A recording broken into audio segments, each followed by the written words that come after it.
ಗಜಾನನ ಟಿವಿಯ ರಂಗ ನಕ್ಷತ್ರಗಳು ಎಂಬ ಕಲಾವಿದರ ಪರಿಚಯ ಮಾಲಿಕೆಗೆ ನನ್ನನ್ನು ಆಹ್ವಾನಿಸಿದ್ದಕ್ಕಾಗಿ ಶುಭ ಕೋರುತ್ತೇನೆ.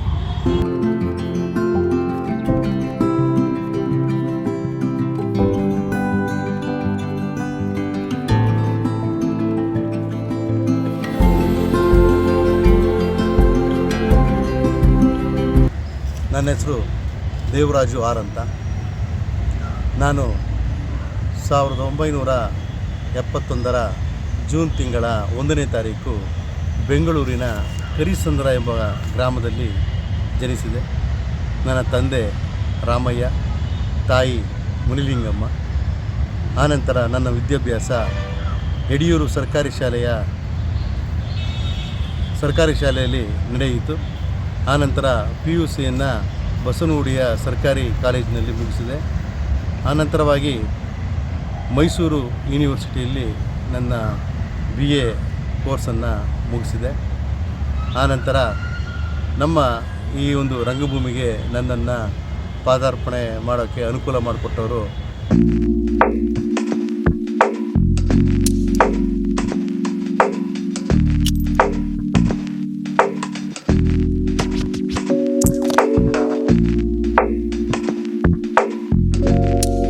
ಅಧ್ಯಾಪಕರಾದ ಶ್ರೀಮತಿ HL ಪುಷ್ಪ ಅವರು ನನ್ನ ಒಂದು ಕಲೆಯನ್ನು ಗುರುತಿಸಿ ನನ್ನನ್ನು ರಂಗಭೂಮಿಯ ವಿವಿಧ ಕಲಾಕ್ಷೇತ್ರದಲ್ಲಿ ಪರಿಚಯ ಮಾಡಿಸಿದ್ರು. ಕಲಾಕ್ಷೇತ್ರದಲ್ಲಿ ಆಗ ತಾನೇ ನಮ್ಮ ಶಂಕರನಾಗನವರ ನೆನಪಿನ ರಂಗ ತರಬೇತಿ ಶಿಬಿರ ನಡೀತಿತ್ತು. ಆ ಶಿಬಿರವನ್ನು ನಮ್ಮ CGK ಅವರು ಮತ್ತು ಪ್ರಯೋಗ ರಂಗದ ನಾಗರಾಜ ಮೂರ್ತಿಯವರು ಆಯೋಜನೆ ಮಾಡ್ತಾಯಿದ್ರು.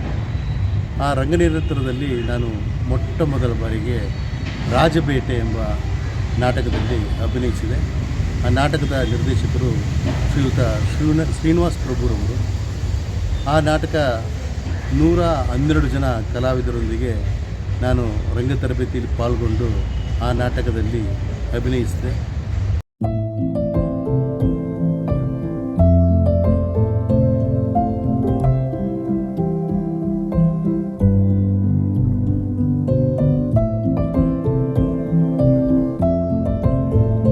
ಪ್ರಯೋಗ ರಂಗ ತಂಡದಲ್ಲಿ ಶ್ರೀಯುತ ನಾಗರಾಜ ಮೂರ್ತಿಯವರು ನನ್ನನ್ನು ಆಹ್ವಾನಿಸಿದರು. ಆ ತರಬೇತಿಯ ನಂತರ ನಾವು ಹಲವಾರು ಬೀದಿ ನಾಟಕಗಳಲ್ಲಿ ಅಭಿನಯಿಸಿದೆ. ಪ್ರಯೋಗ ರಂಗ ತಂಡದಲ್ಲಿ ಸುಮಾರು ಹಳ್ಳಿಗಳಲ್ಲಿ, ಸುಮಾರು ನಗರಗಳಲ್ಲಿ ಹಲವಾರು ಬೀದಿ ನಾಟಕಗಳನ್ನು ಅಭಿನಯಿಸ್ತಾ ಬಂದೆ. ಆನಂತರ ರಂಗ ನಿರಂತರದಲ್ಲಿ ನಾನು CGK ಅವರ ಪಟ್ಟ ಶಿಷ್ಯನಾಗಿ ಅವರ ಎಲ್ಲ ನಾಟಕಗಳಲ್ಲೂ ಸಹಾಯಕ ನಿರ್ದೇಶಕನಾಗಿ, ಕಲಾವಿದನಾಗಿ, ಬ್ಯಾಕ್ ಸ್ಟೇಜ್ ವರ್ಕರ್ ಆಗಿ ನಾನು ಹೋಗ್ತಾ ಬಂದೆ. ಆನಂತರ ಹನುಮಂತಯ್ಯರವರ ಡಾಕ್ಟರ್ ಅಂಬೇಡ್ಕರ್ ನಾಟಕದಲ್ಲಿ ನಾನು ಸಹಾಯಕ ನಿರ್ದೇಶಕನಾಗಿ ಗುರುತಿಸಿಕೊಂಡು ಆ ನಾಟಕದಲ್ಲಿ ಒಂದು ಪಾತ್ರ ನಿರ್ವಹಿಸಿದೆ.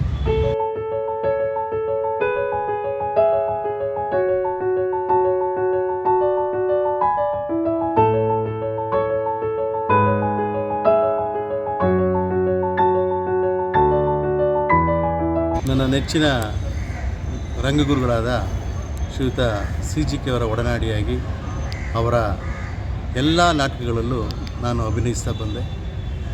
ಸುಮಾರು 10 ವರ್ಷಗಳ ಕಾಲ ಅವರ ರಂಗ ನಿರಂತರವಾಗಿ ಕೆಲಸ ನಿರ್ವಹಿಸ್ತಾ ಬಂದೆ.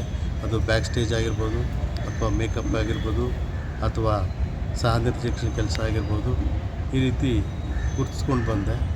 ನನ್ನ ಜೊತೆಗೆ ನಾನು ಕೆಲಸ RTOದಲ್ಲಿ ಒಂದು ಪಾರ್ಟ್ ಟೈಮಲ್ಲಿ ಕೆಲಸ ಮಾಡಿಕೊಂಡು ಈ ಒಂದು ರಂಗಭೂಮಿಗೆ ನಾನು ಬರಲಿಕ್ಕೆ ಸಾಧ್ಯವಾಯಿತು.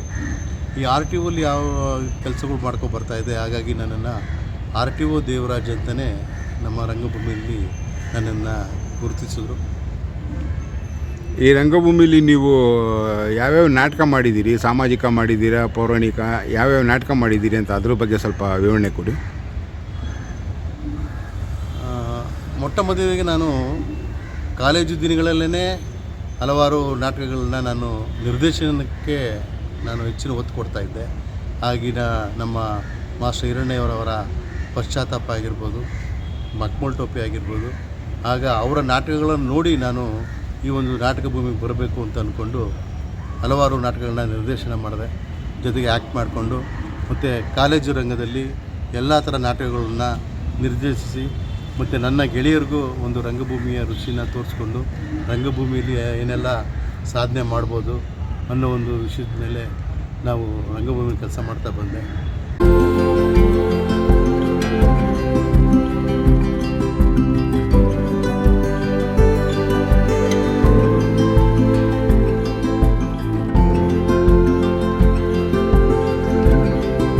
ನನ್ನನ್ನು ಹವ್ಯಾಸಿ ರಂಗಭೂಮಿಯಿಂದ ವೃತ್ತಿ ರಂಗಭೂಮಿ ಕಡೆ ಕರ್ಕೊಂಡೋದವರು ನನ್ನ ನೆಚ್ಚಿನ ಗುರುಗಳಾದ ಮಾಸ್ಟರ್ ಹಿರಣ್ಣಯ್ಯವರು. ಯಾವಾಗ ನಾನು ರಂಗ ತರಬೇತಿ ಶಿಬಿರದಲ್ಲಿ ಪಾಲ್ಗೊಂಡಿದ್ದಾಗ ಅವರು ಕ್ಲಾಸ್ ತೊಗೊಳ್ಳೋಕ್ಕೆ ಬಂದು ಆವಾಗ ನನ್ನ ನಟನೆ ಹಾವಭಾವವನ್ನು ಗುರುತಿಸಿ ಅವರ ಸಂಸ್ಥೆಯಾದ ಕೆ ಹಿರಣ್ಣಯ್ಯ ಮಿತ್ರ ಮಂಡಳಿಗೆ ನನ್ನ ಕರ್ಕೊಂಡೋದ್ರು. ಅಲ್ಲಿ ಸಣ್ಣ ಪುಟ್ಟ ಪಾತ್ರಗಳನ್ನು ಮಾಡ್ತಾ ಎಲ್ಲ ಥರ ಪಾತ್ರಗಳಿಗೂ ನನ್ನನ್ನು ತೊಡಗಿಸ್ಕೊಂಡ್ರು. ಸುಮಾರು 18 ವರ್ಷಗಳ ಕಾಲ ಅವರ ಜೊತೆಯಲ್ಲಿ ಅವರ ಕೆ ಹಿರಣ್ಣಯ್ಯ ಮಿತ್ರ ಮಂಡಳಿಯಲ್ಲಿ ನಾನು ಕಲಾವಿದನಾಗಿ ಕೆಲಸ ಮಾಡ್ತಾ ಬಂದೆ.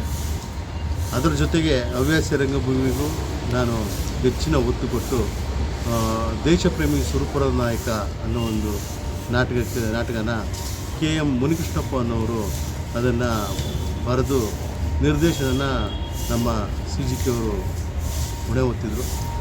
ಆ ನಾಟಕದಲ್ಲಿ 2 ಪಾತ್ರಗಳನ್ನು ನಿರ್ವಹಿಸಿದೆ. ದೇಶಪ್ರೇಮಿ ಸುರಪುರದ ನಾಯಕ ಯಾರು ನಮ್ಮ ಮೈಕೋ ಮಂಜು ಕ್ಯಾರೆಕ್ಟರ್ ಮಾಡಿದರೆ ಅವನ ತಂದೆ ಕ್ಯಾರೆಕ್ಟರ್ ಮಲ್ಲಪ್ಪನಾಗಿ ನಾನು ನಿರ್ವಹಿಸಿದೆ. ಅದರ ಜೊತೆಗೆ ಒಂದು ಖಾದರ್ ಕವಿ ಅಂತ ಒಂದು ಮುಸ್ಲಿಂ ಕ್ಯಾರೆಕ್ಟರ್ನ ನಾನು ಅಭಿನಯಿಸಿದೆ. ನನಗೆ ತುಂಬ ಖುಷಿ ಕೊಟ್ಟಿದ್ದ ಆ ಒಂದು ಖಾದರ್ ಕವಿಯ ಒಂದು ಪಾತ್ರ. ಅದಾದ ನಂತರ ನನ್ನ ಗೆಳೆಯರೆಲ್ಲ ಸೇರಿ ಪ್ರಕಾಶ್ ಶೆಟ್ಟಿ, ಚಂಪಾ ಶೆಟ್ಟಿ ಅವರ ಒಂದು ಸಂಸ್ಥೆಯ ಅಡಿಯಲ್ಲಿ ಗಾಂಧಿ ಬಂದ ಒಂದು ನಾಟಕದಲ್ಲಿ ನನ್ನನ್ನು ಮುಸ್ಲಿಂ ಕ್ಯಾರೆಕ್ಟರ್ಗೆ ಗುರುತಿಸಿ ಅಲ್ಲಿ ಒಂದು ಮುಸ್ಲಿಂ ಕ್ಯಾರೆಕ್ಟರ್ನ ನನಗೆ ಕೊಟ್ಟರು. ಅದನ್ನು ತುಂಬ ಚೆನ್ನಾಗಿ ಅಭಿನಯಿಸಿದೆ. ಒಳ್ಳೆಯ ಹೆಸರು ಆಯಿತು ಅದರಲ್ಲಿ. ಜೊತೆಗೆ ನನ್ನನ್ನು ಎಲ್ಲರೂ RTO ದೇವರಾಜ್ ಅಂತಲೇ ಗುರುತಿಸ್ಕೊಬಂದರು. ಆ ನಂತರದಲ್ಲಿ ನನಗೆ B ಸುರೇಶ್ ಅವರು ಸಿನಿಮಾ ಮತ್ತು ಸೀರಿಯಲ್ ರಂಗಕ್ಕೆ ನನ್ನನ್ನು ಕರ್ಕೊಂಡೋದ್ರು. ನಿಜವಾಗೂ ನನ್ನ ಜೀವನದ ಕತೆ ಚೇಂಜ್ ಆಗಬೇಕು ಅನ್ನೋದು ನನಗೆ B ಸುರೇಶ್ ಅವರೇ ನನಗೆ ಹೆಚ್ಚಿನ ಕಾರಣಕರ್ತರು. ಯಾಕಂದರೆ ಅವರು ಮಾಡ್ತಾಯಿದ್ದ ಸೀರಿಯಲ್ಗಳಲ್ಲಿ ಸಣ್ಣ ಪುಟ್ಟ ಪಾತ್ರಗಳನ್ನು ಕೊಡ್ತಿದ್ರು. ಯಾವಾಗ 4 ತಂತಿ ಸೀರಿಯಲಲ್ಲಿ ನನಗೆ ಒಂದು ಪಾತ್ರ ಕೊಟ್ಟಿದ್ದರು, ಆ ಪಾತ್ರನ ವಾರದಲ್ಲಿ ಮಿನಿಮಮ್ ಏನಿಲ್ಲ ಅಂದರೆ ಒಂದು 3-4 ದಿವಸ ಬರೋ ಥರ ಅವರು ಕ್ಯಾರೆಕ್ಟರನ್ನ ಕ್ರಿಯೇಟ್ ಮಾಡಿದರು. ಸುಮಾರು 10 ವರ್ಷಗಳ ಕಾಲ ಆ ಒಂದು ಧಾರಾವಾಹಿಯಲ್ಲಿ ಅಭಿನಯಿಸ್ತಾ ಇದ್ದೆ. ಜೊತೆಗೆ ನನ್ನನ್ನು ನಿರ್ಮಾಣ ನಿರ್ವಾಹಕನಾಗಿ ಗುರುತಿಸಿದ್ರು. ನನಗೆ ನಿರ್ಮಾಣ ನಿರ್ವಾಹಕನ ಕಾರ್ಡ್ ಕೊಡಿಸಿದ್ರು. ಇವತ್ತು ನಾನು ನಿರ್ಮಾಣ ನಿರ್ವಾಹಕರ ಏನು ಸಂಸ್ಥೆ ಇದೆ ಆ ಸಂಸ್ಥೆಯ ಅಧ್ಯಕ್ಷನಾಗಿ ಇವತ್ತು ನಾನು ಕೆಲಸ ನಿರ್ವಹಿಸ್ತಾ ಇದ್ದೀನಿ. ಜೊತೆಗೆ ಇವತ್ತು ಎಲ್ಲ ಸಿನಿಮಾಗಳಲ್ಲೂ ನನಗೆ ಅವಕಾಶ ಕೊಟ್ಟವರು PS ನಾಗಾಭರಣ ಅವರು ನನಗೆ ಒಂದು 5-6 ಸಿನಿಮಾಗಳಿಗೆ ನನ್ನನ್ನು ಪಾತ್ರಕ್ಕೆ ಕರೆದರು. ಅದ್ರ ಜೊತೆಯಲ್ಲಿ ಅವರ ಸಿನಿಮಾಗಳು ಯಾವುದೇ ಇದ್ರೂ ನೀನು ನಿರ್ಮಾಣ ನಿರ್ವಾಹಕರಿಗೆ ಕೆಲಸ ಮಾಡು ಅಂತ ನನಗೆ ಬೆನ್ನು ತಟ್ಟಿ ಪ್ರೋತ್ಸಾಹಿಸಿದರು. ಇವತ್ತು ನಾನು ಸಿನಿಮಾದಲ್ಲಿ, ಧಾರಾವಾಹಿಯಲ್ಲಿ, ರಂಗಭೂಮಿಯಲ್ಲಿ ಈ 3 ಕಡೆಯೂ ನಾನು ಸಕ್ರಿಯವಾಗಿ ಪಾಲ್ಗೊಳ್ತಾ ಬರ್ತಾಯಿದ್ದೀನಿ. ನನಗೆ ಜೀವನದಲ್ಲಿ ಇದೊಂದು ದೊಡ್ಡ ಮಹಾ ಸಾಧನೆ ಅಂತ ಅಂದ್ಕೊಂಡಿದ್ದೀನಿ. ಯಾಕಂದರೆ ನನ್ನ ಏನು ಗೆಳೆಯರು ನನ್ನನ್ನು ಹುರಿದುಂಬಿಸ್ತಾಯಿದ್ರು, ರಂಗಭೂಮಿಯಲ್ಲಿ ನನಗೆ ತುಂಬಾ ಅವಕಾಶಗಳು ಸಿಗ್ತಾ ಬಂತು. ಸಿನಿಮಾದಲ್ಲೂ ಸುಮಾರು 170 ಸಿನಿಮಾಗಳಲ್ಲಿ ಅಭಿನಯಿಸಿದೆ. ಅದರಲ್ಲಿ 56 ಸಿನಿಮಾಗಳಿಗೆ ನಾನು ನಿರ್ಮಾಣ ನಿರ್ವಾಹಕನಾಗಿ ಕೆಲಸ ನಿರ್ವಹಿಸಿದೆ. ಧಾರಾವಾಹಿಯಲ್ಲೂ ಅಷ್ಟೇ ಸುಮಾರು 79 ಧಾರಾವಾಹಿಗಳನ್ನು ನಾನು ನಿರ್ಮಾಣ ನಿರ್ವಾಹಕರಾಗಿ ಕೆಲಸ ನಿರ್ವಹಿಸಿದೆ. ನನಗೆ ಜೀವನದಲ್ಲಿ ತುಂಬ ಖುಷಿ ಕೊಡ್ತೀವಿ ಈ ಒಂದು ಕೆಲಸ. ಹೀಗೆ ಅದನ್ನು ಮುಂದುವರಿಸ್ಕೊಂಡೇ ಹೋಗ್ತಾಯಿದ್ದೀನಿ. ನನಗೆ ಈಗಾಗಲೇ ಕೆಂಪೇಗೌಡ ಪ್ರಶಸ್ತಿ ಸಹ ಬಂದಿದೆ, ಇಂದಿರಾ ಪ್ರಿಯದರ್ಶಿ ಪ್ರಶಸ್ತಿ ಬಂದಿದೆ. ಹಲವಾರು ಪ್ರಶಸ್ತಿಗಳನ್ನ ನಾನು ಕೈ ಬೀಸಿ ನನಗೆ ಎಲ್ಲ ಥರದಲ್ಲೂ ಪ್ರೋತ್ಸಾಹ ನೀಡ್ತಾ ಇದೆ ಈ ಒಂದು ಉದ್ಯಮ.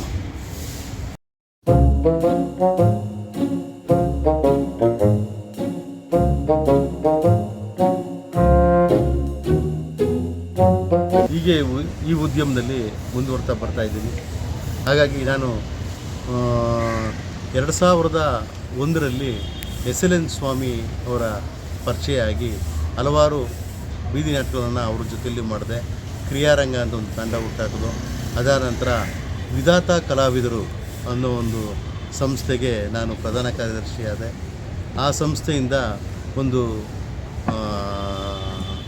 ವಿಧಾತ ಕಲಾವಿದರು ವಿಶ್ವ ದಾಖಲೆಯ ತಂಡ, ಅಂದರೆ ಒಂದು ನಾಟಕನ ವಿಶ್ವ ದಾಖಲೆಗೆ ಕೊಂಡೊಯ್ಯುವತ್ತ ನಾನು ಅದನ್ನು ಪ್ರೋತ್ಸಾಹ ಕೊಟ್ಟು ಇವತ್ತು 2000ನೇ ಇಸ್ವಿಯಲ್ಲಿ ಇದೇ ನಮ್ಮ RBI ಬ್ಯಾಂಕಿನ ಪಕ್ಕ ಯವಾನಿಕಾದಲ್ಲಿ 2000ನೇ ಇಸ್ವಿಯಲ್ಲಿ ಒಂದು ಸಾರಥ್ಯ ಅಂತ ಒಂದು ಅತ್ಯಂತ ದೊಡ್ಡ ನಾಟಕದೊಂದಿಗೆ ಮತ್ತು ಅತ್ಯಂತ ಚಿಕ್ಕ ನಾಟಕ ಅಣು ಎಂಬ ನಾಟಕದಲ್ಲಿ ನಾನು ಹೆಚ್ಚಿನ ಕೆಲಸ ನಿರ್ವಹಿಸಿದೆ.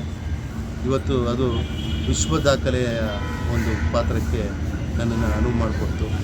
ಅದಾದ ನಂತರ ನನ್ನ ಒಂದು ಸಂಸ್ಥೆ ರಂಗಸಾಗರ ಸಾಂಸ್ಕೃತಿಕ ಮತ್ತು ಸಾಮಾಜಿಕ ಸಂಸ್ಥೆ ಅನ್ನೋದನ್ನು ನಾನು ತಂಡನ ಒಂದು ಇದಕ್ಕೆ ತೊಗೊಂಬಂದೆ. ಆ ತಂಡನ ನನಗೆ ಇನಾಗ್ರೇಟ್ ಮಾಡಿಕೊಟ್ಟವರು ನನಗೆ ಮೊಟ್ಟ ಮೊದಲದಾಗಿ ಮೇಕಪ್ ಅಂದರೆ ನನ್ನ ಮುಖಕ್ಕೆ ಬಣ್ಣ ಹಚ್ಚಿದವರು ಮೇಕಪ್ ನಾಣಿ ಸಾರು. ಅವ್ರನ್ನ ಇವತ್ತಿಗೂ ನಾನು ನೆನೆಸ್ಕೋತೀನಿ. ಮೇಕಪ್ ನಾಣಿ ಸಾರು ನನ್ನ ಒಂದು ತಂಡನ ಒಂದು ಇನಾಗ್ರೇಟ್ ಮಾಡಿಕೊಟ್ರು. ಅವ್ರ ಜೊತೆಯಲ್ಲಿ CR ಸಿಂಹ ಅವರು ಮತ್ತು ತೊಟ್ಟವಾಡಿ ನಂಜುಂಡಸ್ವಾಮಿಯವರು ನನಗೆ ತುಂಬ ಹೆಚ್ಚಿನ ಪ್ರೋತ್ಸಾಹ ಕೊಟ್ಟರು. ಅದ್ರ ಜೊತೆಯಲ್ಲಿ ನನಗೆ ಪೌರಾಣಿಕ ನಾಟಕಕ್ಕೆ ಬರಬೇಕು ಅಂದಾಗ ನನಗೆ ನನ್ನ ಅಣ್ಣ ಅಂದರೆ ನನ್ನ ಈ ಒಂದು ರಂಗಭೂಮಿಯ ಅಣ್ಣ ಯಾರು ರಂಗಶ್ರೀ ರಂಗಸ್ವಾಮಿಯವರು ನನಗೆ ಹೆಚ್ಚಿನ ಪ್ರೋತ್ಸಾಹ ಕೊಟ್ಟರು. ಅವರಿಂದ ನಾನು ಈ ಒಂದು ಪೌರಾಣಿಕ ರಂಗದಲ್ಲೂ ಸಹ ಹೆಚ್ಚಿನ ಪಾತ್ರಗಳು ಮಾಡಿ ಮತ್ತು ಪೌರಾಣಿಕ ನಾಟಕಗಳಲ್ಲಿ ಅಭಿನಯ ಮಾಡಿಕೊಂಡು ಇದೇ ನಡೆಸ್ಕೊಂಡ್ಬರ್ತಾಯಿದ್ದೀನಿ. ಇವತ್ತಿಗೆ ಆಲ್ರೆಡಿ ನನ್ನ ಸಂಸ್ಥೆ ಹುಟ್ಟಾಕಿ 25 ವರ್ಷಗಳಾಯಿತು.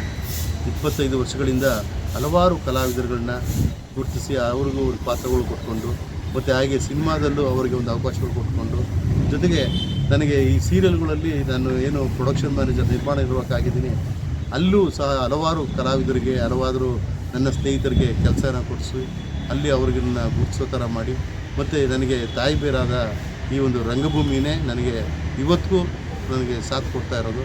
ಇವತ್ತು ಹಲವಾರು ಹೊಸ ಕಲಾವಿದರನ್ನು ನಾನು ರಂಗಭೂಮಿಗೆ ಪರಿಚಯ ಮಾಡ್ತಾ ಬರ್ತಾಯಿದ್ದೀನಿ. ಹಾಗಾಗಿ ನನಗೆ ತುಂಬ ಖುಷಿ ಇದೆ.